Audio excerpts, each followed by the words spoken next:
ಸುಖವಾಗಿ ಬರಲಿ rebel star. ಎಲ್ಲರ ಆಶಯ ಕೂಡ ಇದೊಂದೇ ಆಗಿದೆ. ಈಗಾಗಲೇ ಅಂಬರೀಷ್ ಅವರ ಸೋದರರಾದಂತಹ ಆನಂದ್ ಹಾಗೂ ಡಾಕ್ಟರ್ ಹರೀಶ್ ಅವರು ನಮ್ಮ ಜೊತೆ ಮಾತನಾಡಿದ್ರು. ಆರೋಗ್ಯದ ಸ್ಥಿತಿ ಬಗ್ಗೆ ಅವರಿಂದಲೇ ನಾವು ಸುವರ್ಣ ನ್ಯೂಸ್ ಮೂಲಕ ಪ್ರೇಕ್ಷಕರಿಗೆ ಮಾಹಿತಿಯನ್ನು ನೀಡಿದ್ದೀವಿ. ಅವರ ಅಭಿಮಾನಿಗಳು ಈ ಸಂದರ್ಭದಲ್ಲಿ ಏನು ಹೇಳ್ತಾರೆ ಕೇಳೋಣ. ಸೊ ರಾಜು ಅವರೇ, ಆತಂಕ ದೂಡ ಎಲ್ಲ ಇತ್ತು, ಆದರೆ ಅವರ ಸೋದರರೇ ಮಾತನಾಡಿರೋದ್ರಿಂದ ಎಲ್ಲೋ ಒಂದು ಕಡೆ ನಿರಾಳ. 85% ಆರೋಗ್ಯದಲ್ಲಿ ಸುಧಾರಣೆ ಆಗಿದೆ ಅಂದರೆ ಅದಕ್ಕಿಂತ ಬೇಕಾಗಿಲ್ಲ. ಸೊ ಏನು ಹೇಳ್ತೀರಾ ಇಷ್ಟೆಲ್ಲ ಕೇಳಾದ್ಮೇಲೆ? ನಮಗೆ ಸಂತೋಷನೇ. ನಮಗೆ ಎಲ್ಲರೂ ಹೇಳ್ತಾವ್ರೆ, ಮಗನೂ ಹೇಳಿದ್ರು, ನಮ್ಮ ಹತ್ರನೇ ಬಂದು ಕಿವಿಲಿ ಹೇಳಿದ್ರು, ಮಗ ಅಣ್ಣ ಚೆನ್ನಾಗಿದ್ದಾರೆ ಹೆದರ್ಕೋಬೇಡಿ ಅಂತ. ಅವ್ರ ಅಣ್ಣ ತಮ್ಮದಿರು ಏನೇ ಹೇಳ್ಬೋದು, ನಮ್ಮ ಅಣ್ಣ ಸಿಂಗಾಪುರಿಂದ ಬಂದು ಎದುರುಗಡೆ ಮಖ ತೋರಿಸಿದ್ರೆ ಆವಾಗ ನಮಗೆ ಸಂತೋಷ ಆಗೋದು. ಇನ್ನೂ ನಮ್ಗೆ ಸಂತೋಷ ಇಲ್ಲ, ಇನ್ನೂ ನಮ್ಗೆ ನಿದ್ದೆ ಇಲ್ಲ, ನಮ್ಗೆ ಎಲ್ಲೂ ಕೆಲಸಕ್ಕೆ ಹೋಗಿ ಮನಸ್ಸಿಲ್ಲ. ನಮ್ಮ ಅಣ್ಣ ಇಲ್ಲಿ ಬೆಂಗಳೂರಿಗೆ ಬಂದು ನಮಗೆಲ್ಲ ಮಖ ತೋರಿಸ್ಬಿಟ್ಟು ಏನಿಲ್ಲ ಇಲ್ಲೆಲ್ಲ ಮಾಡ್ತಾಯಿದ್ದೀಯ ಹೋಗ್ಲಾ ಅಂದ್ಬಿಟ್ರೆ ಅಷ್ಟೇ ಸಾಕು ಸಂತೋಷ. ದೇವರಿಗೆ 101 ತೆಂಗಿನಕಾಯಿ ಹೊಡಿತೀವಿ, ಅಣ್ಣ ಬಂದರೆ ಪಕ್ಕ ಹೊಡಿತೀವಿ. ಅವೆಲ್ಲ ನಾವು ಏನೇನೋ ಪ್ರೋಗ್ರಾಮ್ ಮಾಡಿಕೊಂಡಿದ್ದೀವಿ, ಅಣ್ಣ ಬಂದೇ ಬರ್ತಾರೆ ಬೆಂಗಳೂರಿಗೆ, ನಮಗೆಲ್ಲ ಮಖ ತೋರಿಸ್ತಾರೆ, ಹೋಗ್ಲಾ ಅಂತ ಹೇಳ್ತಾರೆ. ಇವತ್ತಿಗೂ ನಮ್ಮ ಅಣ್ಣ ಹಾಸ್ಪಿಟ್ಲಲ್ಲಿರ್ಬೋದು, ಅಂದರೆ ನಾವು ದೇವರಲ್ಲಿ ಬೇಡ್ಕೊಳ್ಳೋದು ಒಂದೇ, ಅಣ್ಣಂಗೆ ನಮ್ಮ ಆಯಸ್ಸು ಒಂದು ಸ್ವಲ್ಪ ನಮ್ಮದೇ ತಗೊಂಡು ದೇವರು ಕೊಟ್ಬಿಟ್ರೆ ಅಣ್ಣಂಗೆ ನಾವೇನು ದೇವ್ರಿಗೆ ನಾವೇನು ಶಾಪ ಹಾಕಲ್ಲ, ನಮ್ಮದೇ ಒಂದು ಅರ್ಧ ಆಯಸ್ಸು ಅಣ್ಣಂಗೆ ಕೊಟ್ಬಿಡ್ಲಿ ಸಾಕು, ಅಷ್ಟೇ ನಮ್ಮದು. ಆಮೇಲೆ ಇನ್ನೊಂದು ರಜನಿಕಾಂತ್ ಅವರು, ದರ್ಶನ್ ಅವರು ಸುಮಾರು ಕಷ್ಟ ಬಿದ್ದುಬಿಟ್ರು ನಮ್ಮ ಅಣ್ಣಂಗೋಸ್ಕರ. ದರ್ಶನ್ ಅವರು ನೈಟು ಆಗಲೂ ಅಲ್ಲೇ ಇರ್ತಿದ್ರು, ಬರೋರು ಹೋಗೋರು ಭಾಳ ನಮಗೆ ಎಲ್ಪ್ ಮಾಡಿದ್ರು ಅಣ್ಣಂಗೆ. ಅದಕ್ಕೆ ಅವ್ರಿಗೆ ಸೊ ಏನು ಹೇಳ್ತೀರಾ ಶ್ರೀನಿವಾಸ್ ಅವರೇ? ಆರೋಗ್ಯದಲ್ಲಿ ಸಾಕಷ್ಟು ಸುಧಾರಣೆ ಆಗಿದೆ, ಆದಷ್ಟು ಬೇಗ ರೆಬಲ್ ಸ್ಟಾರ್ ವಾಪಸ್ ಬರ್ತಾರೆ. ಕೇವಲ ವಿಶ್ರಾಂತಿ ಅಷ್ಟೇ, ಸ್ವಲ್ಪ ಚಿಕಿತ್ಸೆ ಇದೆ, ವಿಶ್ರಾಂತಿ ಅಷ್ಟೇ. ಅದಾದ ನಂತರ ಅದೇ ಖದರ್, ಅದೇ ರೆಬಲ್ ಸ್ಟೈಲ್ನಲ್ಲಿ ಅಂಬರೀಷ್ ಅವರು ವಾಪಸ್ ಆಗ್ತಾರೆ ಅಂತ ಒಂದು ಕಾನ್ಫಿಡೆನ್ಸ್ ಇವಾಗ ಅಭಿಮಾನಿಗಳಿಗೆ ಅವರ ಅಣ್ಣಂದಿರೇ ನೀಡಿದ್ದಾರೆ. ಇವಾಗ ಅವ್ರ ಅಣ್ಣಂದಿರೇ ನಗ್ನಗ್ತಾ ನಮ್ಗೆ ಹೇಳಿದ್ಮೇಲೆ ಈಗ ನಮ್ಮ ಮನಸ್ಸಲ್ಲಿ ಒಂದು ಸ್ವಲ್ಪ ಏನೋ ರೀತಿ ಒಂದು ಉಲ್ಲಾಸ, ಒಂದು ರೀತಿ ಉಕ್ಕಿ ಬರ್ತಾ ಇದೆ.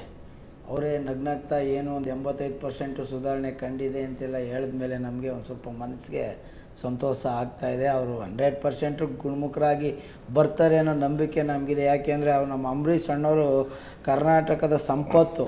ಅವ್ರು ಯಾವ ಜಾಗದಲ್ಲಿದ್ದರೂ ಯಾವಾಗಲೂ ಒಂದು ರೀತಿ ನಗೆಗಡಲು ಮೂಡ್ತಾಯಿತ್ತು. ಒಂದು ರೀತಿ ನಾವು ನೋಡ್ದಂಗೆ ಒಂದು ಸಲ ಅವ್ರು ಯಾವುದೇ ಒಂದು ಸ್ನೇಹ ವಿಚಾರವಾಗಿ ಅವ್ರು ಯಾವತ್ತು ವಯಸ್ಸನ್ನು ಮೀರಿ ಒಂದು ಸಲ ನಾವು ನೋಡ್ದಂಗೆ ಸುಮಾರು ರಾಜಕಾರಣಿಗಳು ಒಂದು ಕಾರ್ಯಕ್ರಮದಲ್ಲಿ ಸಿ ಕೆ ಜಾಫರ್ ಶರೀಫ್ ಅವರು ಎಲ್ಲ ಕೂತಿದ್ರು. ಒಂದು ಸಲ ಅವ್ರು ಸಿ ಕೆ ಜಾಫರ್ ಶರೀಫ್ ಅವ್ರಿಗಿನ್ನ ವಯಸ್ಸಲ್ಲಿ ದೊಡ್ಡವರಾದ್ರು. ಅವ್ರು ಒಂದು ಸಲ ಏನು ನಮ್ಮ ಮಂಡ್ಯದ ಭಾಷೆಯಲ್ಲೇ ಏನ್ಲ ಸಾಬಿ ಏನ್ಲ ಸಮಾಚಾರ ಹೆಂಗಿದಿಲ್ಲ ಅಂತಂದರು.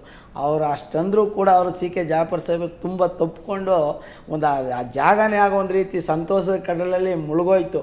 ಆ ರೀತಿ ಒಂದು ರೀತಿ ಸ್ನೇಹಜೀವಿ ನಮ್ಮ ಅಂಬರೀಷ್ ಅಣ್ಣವ್ರು. ಅವ್ರು ಎಲ್ಲೇ ಇದ್ದರೂ ಆ ಜಾಗನೇ ಒಂದು ರೀತಿ ರೋಮಾಂಚನ. ಅಲ್ಲೋಗ ಅವ್ರು ಅಂಬರೀಷ್ ಅಣ್ಣವ್ರು ಇರೋ ಜಾಗದಲ್ಲಿ ನಾವು ನಿಂತ್ಕೊಂಡ್ರೆ ನಮಗೇನೋ ಮೈ ರೋಮ ಎಲ್ಲ ಒಂದು ರೀತಿ ನಿಂತ್ಕೊಂಡಂಗೆ ಏನೋ ಉಲ್ಲಾಸ ಆಗ್ತಿತ್ತು. ಆ ರೀತಿ ಒಂದು ಸ್ನೇಹಜೀವಿಗೆ ಏನೂ ಆಗಲ್ಲ, ಅವರು ಗುಣಮುಖರಾಗಿ ಬಂದೇ ಬರ್ತಾರೆ ನಮ್ಮ ಮುಂದೆ ಅಂತ ನಮ್ಗೆ ಅಷ್ಟೊಂದು ನಂಬಿಕೆ ಇದೆ. ಈಗ ಇವರು ಕೂಡ ಅವ್ರ ಅಣ್ಣಂದಿರು ಇಷ್ಟೊಂದು ನಗ್ನಗ್ತಾ ಹೇಳೋದ್ರಿಂದ ನನಗೆ ಈಗ ಏನೋ ನಮ್ಮ ಮನಸ್ಸಲ್ಲಿ ಒಂದು ರೀತಿ ಉತ್ಸಾಹ ಕಂಡುಬರ್ತಾ ಇದೆ, ಕಾನ್ಫಿಡೆನ್ಸ್ ಜಾಸ್ತಿ ಆಗ್ತಾ ಇದೆ. ಓಕೆ, ಸಾಮಾನ್ಯವಾಗಿ ಅಶೋಕ್, ಯಾವುದೇ ರಾಜಕಾರಣಿ ಅಥವಾ ನಟರು ಬಂದರೆ ಜನರ ಜೊತೆ ಬೆರೆಯೋದು ಸ್ವಲ್ಪ ಕಷ್ಟ ಅಂತಲೇ ಹೇಳ್ಬೋದು. ಆದರೆ ಅಂಬರೀಷ್ ಅವ್ರು ಬಂದುಬಿಟ್ರು ಅಂದರೆ ಅದೆಲ್ಲ ಅಲ್ಲಿರೋರೆಲ್ಲ ನನ್ನ ಮನೆ ಮಕ್ಕಳು ಅನ್ನೋ ರೀತಿನೇ ಎಲ್ಲರೂ ಮಾತಾಡಿಸುವಂಥದ್ದು. ಅಥವಾ ಅಂಬರೀಷ್ ಅವರು ಹೋದ ತಕ್ಷಣ ಯಾರೋ ಫಿಲ್ಮ್ ಸ್ಟಾರ್ ಅಥವಾ ಯಾರೋ ರಾಜಕಾರಣಿನ ನೋಡ್ದಂಗಿಲ್ಲ,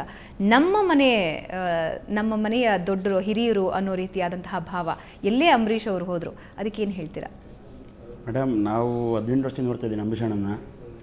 ನಾವು ಅವ್ರ ಮನೆಗೆ ಹೋದಾಗೆಲ್ಲ ಏನಿಲ್ಲ ಬಿಡುತ್ತದೆ, ಯಾಕೆಲ್ಲ ಬಂದಿದೆಯಾ ಹೋಗ್ಲಾ ಅಂದ್ಕೊಂಡು ತುಂಬ ಪ್ರೀತಿ ಮಾಡಿರ್ತಾರೆ. ಅವರು ನಮಗೆ ಬೋದ್ರೆ ಒಂಥರ ಅದೇ ನಮಗೆ ಆಶೀರ್ವಾದ ಇದ್ದಂಗೆ ನಮ್ಮ ಮೇಲೆ. ನಮ್ಮ ಕಂಡ್ರೆ ತುಂಬ ಇಷ್ಟ ಅವ್ರಿಗೆ, ಫ್ಯಾನ್ಸ್ಗಳಿಗೆಲ್ಲ ಅಷ್ಟೇ. ಏನಿಲ್ಲ ಹೋಗಲ್ಲ ಅಂದರೆ ನಮ್ಗೆ ಅದೇ ಆಶೀರ್ವಾದ. ಎಲ್ಲರ ಮುಂದೆ ಯಾರೇ ಆಗಿರಲಿ, ಏನು ಚೆನ್ನಾಗಿರಲಿ, ಚೆನ್ನಾಗಿ ಮಾತಾಡ್ತಾರೆ ಎಲ್ಲರ ಹತ್ರ. ನಾವು ನೋಡಿ ಮೇಡಮ್, ನಾವು ಇವಾಗಿಂದಲ್ಲ, ಇದಾಕಿ ನಾವು 18 ವರ್ಷ ಆಯಿತು. ಇದು 4 ಹತ್ತು 18 ವರ್ಷ ಆಯಿತು. ಅವ್ರಿಗೋಸ್ಕರ ನಾವು ಪ್ರಾಣ ಕೊಡಗಡೆಗಿದ್ದೀವಿ ಮೇಡಮ್. ನಮ್ಮ ಮನೆಯದವ್ರು ಬಂದುಬಿಟ್ರೆ ಇಡೀ ಕರ್ನಾಟಕ ಜನಗಳು ಪೂಜೆ ಮಾಡ್ತಾಯಿದ್ದಾರೆ ಅವ್ರಿಗೋಸ್ಕರ.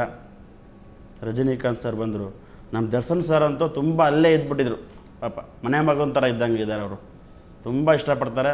ಅವರು ತುಂಬ ಓಡಾಡ್ಕೊಂಡು ಅಣ್ಣನ ವಿಜಯಿಸ್ಕೊಂಡು ಅಣ್ಣ ಹಿಂಗಿದ್ದಾರೆ ಚೆನ್ನಾಗಿದ್ದಾರೆ ಅಂತ. ಕುಮಾರ್ ಅವರೇ, ಸಾಮಾನ್ಯವಾಗಿ ರೆಬಲ್ ಸ್ಟಾರ್ ಅಂಬರೀಷ್ ಅವರ ಚಿತ್ರವನ್ನು ನೋಡಿ ಎಷ್ಟೋ ಜನ ಹುಮ್ಮಸ್ಸನ್ನು ಪಡ್ಕೊಂಡಿದ್ದಾರೆ. ಯಾವ ರೀತಿ ಇನ್ಸ್ಪೈರ್ ಮಾಡುತ್ತೆ ನಿಮಗೆ ಅವರ ಚಿತ್ರಗಳು? ಫಿಲಮ್ ನೋಡ್ತಾ ಇದ್ದರೆ ಅಂಬರೀಷ್ ಅಣ್ಣವ್ರ ಡೈಲಾಗ್ಗಳು ಮತ್ತು ಆ ಫೈಟಿಂಗ್ಸು ಎಲ್ಲ ಸೂಪರ್ ಹಿಟ್ ಆಗಿರುತ್ತೆ.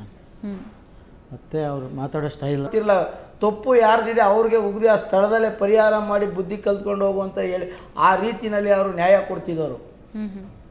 ಹಂಗಾಗಿ ಇವತ್ತು ನಮ್ಮ ಅಂಬರೀಷ್ ಅಣ್ಣವ್ರನ್ನ ಯಾರೂ ಹೆಚ್ಚಾಗಿ ಇಷ್ಟಪಡೋ ಉದ್ದೇಶನೇ ಅದು. ಅವ್ರ ಚಿತ್ರರಂಗದಲ್ಲಿ ಏನು ಒಂದು ನಾಯಕನಾಗಿ ಯಾವ ರೀತಿ ಅಭಿನಯಿಸಿ ಚಿತ್ರಗಳಲ್ಲಿ ಚಲನಚಿತ್ರದಲ್ಲಿ ತೋರಿಸ್ತಿದ್ರು, ಅದಕ್ಕಿಂತ ಹೆಚ್ಚಾಗಿ ಅವರು ನಿಜ ಜೀವನದಲ್ಲಿ ಮಾಡಿದ್ದಾರೆ. ಓಕೆ, ಕೊನೆಯದಾಗಿ ಅಶೋಕ್ ಅವ್ರು ಏನು ಹೇಳೋದಕ್ಕೆ ಬಯಸ್ತೀರಾ? ಮೇಡಮ್, ನಮ್ಮ ದೇವರು ಆದಷ್ಟು ಬೇಗ ಗುಣಮುಖರಾಗಿ ಬೇಗ ಬಂದು ನಮ್ಮೆಲ್ಲರನ್ನೂ ಬಂದು ನೋಡಬೇಕು. ಕರ್ನಾಟಕದ ಜನ ಕಾಯ್ತಾ ಇದ್ದಾರೆ ಅವ್ರಿಗೋಸ್ಕರ. ಇಡೀ ಕರ್ನಾಟಕದ ಜನ ನಮ್ಮ ದೇವ್ರು ಹೆಂಗಿದ್ದಾರೆ, ಏನಾಗಿದೆ ನಮ್ಮ ಅಣ್ಣಂಗೆ ಅಂತ ಕಾಯ್ತಾ ಇದ್ದಾರೆ ಅವ್ರಿಗೋಸ್ಕರ. ಎಲ್ಲ ಪೂಜೆ ಹೋಮ ಎಲ್ಲ ಮಾಡಿಸ್ತಾ ಇದ್ದಾರೆ ಅಣ್ಣಂಗೆ ಒಳ್ಳೇದು ಮಾಡಲಿ ಅಂತ. ಆದಷ್ಟು ಬೇಗ ನಮ್ಮ ಅಣ್ಣಂಗೆ ಏನು ಆಗ್ದಾನೆ ಆದಷ್ಟು ಬೇಗ ಬರಲಿ ಅಂತ ಅದು ಕೇಳ್ಕೊತೀನಿ. ಕುಮಾರ್ ಅವರೇ, ಕೊನೆಯದಾಗಿ ಏನು ಹೇಳ್ತೀರಾ?